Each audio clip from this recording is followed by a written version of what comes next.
તાપીના ડોલવણ તાલુકામાં વરસાદી માહોલ જામ્યો છે। ગ્રામીણ વિસ્તારના માર્ગ બંધ હાલતમાં છે। પંચોલથી પલાસિયા જતો માર્ગ પાણીમાં ગરકાવ થયો છે। ડોલવણ તાલુકાના 14 સહિત જિલ્લાના 21 માર્ગ બંધ પણ થયા છે। આપ જોઈ રહ્યા છો સતત વરસાદી માહોલ છે। દક્ષિણ ગુજરાતમાં તાપી અને આજુબાજુના એ વિસ્તારો જે છે એ વરસાદી માહોલ છે। નદી છલોછલ થઈ રહી છે। ગ્રામીણ વિસ્તારના માર્ગ હાલમાં બંધ હાલતમાં છે। પંચોલથી પલાસિયા જતો માર્ગ હાલમાં આજે રસ્તો જે છે એ બંધ કરાયો છે। તાપી જિલ્લામાં જે રીતે વરસાદે ધમાકાદાર બેટિંગ કરી છે અને સૌથી વધુ વરસાદ ડોલવણ તાલુકામાં નોંધાયો છે। વાત કરીએ તો જે ડોલવણ તાલુકામાંથી થતી નદીઓમાં ઘોડાપૂરની પરિસ્થિતિ સર્જાય છે। હાલ આપણે છે ડોલવણથી પંચોલ અને પંચોલથી જોડતો આ કોઝવે ઉપર પાણી ફરવાની સાથે જે લોકોના સંપર્ક હાલ તૂટી ગયા છે। વાત કરીએ તો આ લો લેવલ પુલ જે છે તે નદીઓમાં ઘોડાપૂર પરિસ્થિતિ આવવાની સાથે ડૂબી ગયો છે। હાલની વાત કરીએ તો આ પુલ ડૂબી જવાની સાથે 8 જેટલા ગામો હાલ સંપર્ક વિહોણા થઈ ગયા છે। ડોલવણ તાલુકામાં જે રીતે વરસાદ વરસી રહ્યો છે, વરસાદ વરસવાની સાથે જે નીચાણવાળા વિસ્તારોમાં હાલ પાણી ભરાવાની પરિસ્થિતિ સર્જાઈ રહી છે, જેને લઈને લોકોએ ભારે હાલાકીનો સામનો કરવો પડી રહ્યો છે।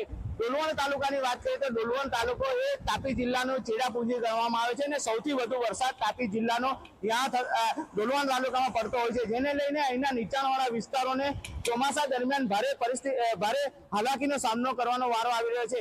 વાત કરીએ તો તાપી જિલ્લામાં પંચાયત હસ્તકના કુલ 21 રસ્તાઓ બંધ થઈ ગયા છે અને સૌથી વધુ રસ્તાઓ ડોલવણ તાલુકાના છે। ડોલવણ તાલુકામાં કુલ 14 જેટલા રસ્તાઓ બંધ થવાના કારણે લોકોએ ભારે હાલાકીનો સામનો કરવો પડી રહ્યો છે।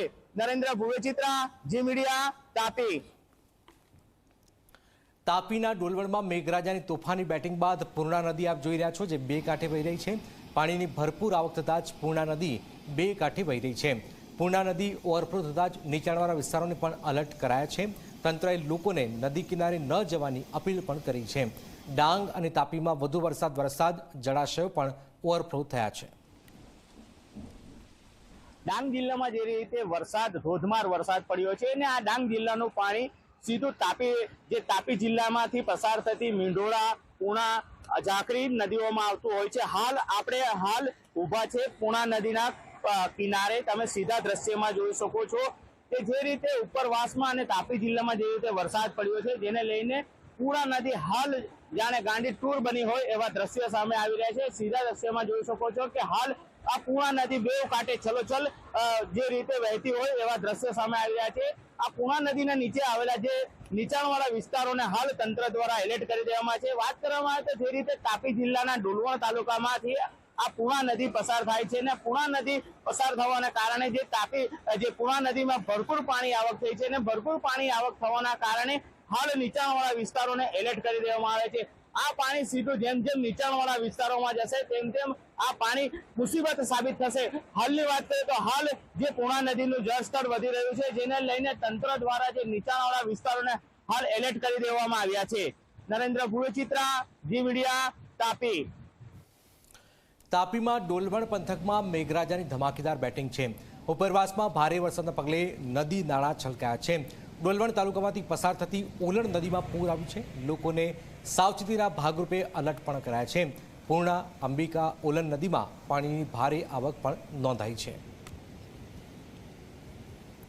તાપી જિલ્લામાં જે રીતે વરસાદ પડી રહ્યો છે, વાત કરીએ તો તાપી જિલ્લાના ડોલવણ તાલુકામાં સૌથી વધુ વરસાદ છેલ્લા 2 કલાકમાં 3 ઇંચ જેટલો વરસાદ નોંધાયો છે। હાલ આપણે ઊભા છે ડોલવણ તાલુકામાંથી પસાર થતી ઓલણ નદી પર। તમે સીધા દ્રશ્યમાં જોઈ શકો છો કે ઓલણ નદીમાં ભરપૂર પાણી આવવાની સાથે હાલ નદી બે કાંઠે છલોછલ છલકાતી જોવા મળી રહી છે, જાણે દરિયાઈ મોજા ઉછળી રહ્યા હોય તેવા દ્રશ્યો સામે આવી રહ્યા છે। હાલની વાત કરીએ તો હાલ પણ જે તાપી જિલ્લામાંથી પસાર થતી અંબિકા, પૂર્ણા અને ઝાંખરી નદીમાં પણ ભરપૂર પાણી આવ્યા છે। આ ઓલણ નદીમાં ભરપૂર પાણી આવવાની સાથે જે તંત્ર દ્વારા હાલ નીચાણવાળા વિસ્તારોને એલર્ટ કરી દેવામાં છે। જે રીતે આ પાણી જે રીતે વહી રહ્યું છે, જેને લઈને જે લો લેવલ પુલો પણ હાલ પાણીમાં ગરકાવ થઈ ગયા છે। તાપી જિલ્લાની વાત કરીએ તો તાપી જિલ્લામાં સૌથી વધુ વરસાદ ડોલવણ તાલુકામાં પડ્યો છે અને ડોલવણ તાલુકામાં વરસાદ પડવાની સાથે જે ડોલવણ તાલુકામાંથી પસાર થતી નદીઓ હાલ જીવિત થઈ ગઈ છે। નરેન્દ્ર ભુવેચિત્રા, જી મીડિયા, તાપી।